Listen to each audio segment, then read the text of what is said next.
За прошедший год численность боевиков исламского государства выросла на 15%. Их основной целью является распространение радикальной идеологии и подрывной деятельности на южных рубежах ОДКБ.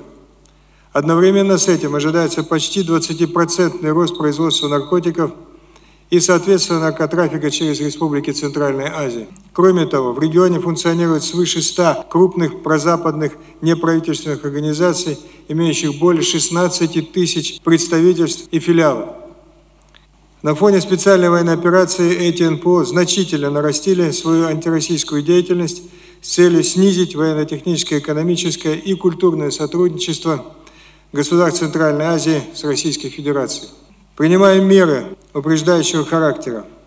В этом году в Центральном военном округе основные усилия будут направлены на разрешение кризисных ситуаций в странах региона и участие в 7 учениях на территории Казахстана, Киргизии и Таджикистана.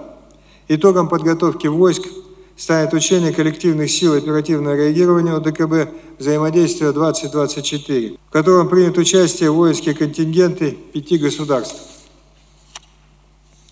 Соединение части округа оснащается новейшим вооружением, в том числе ракетными комплексами «Искандер-М», реактивными системами залпового огня «Торнадо-Г».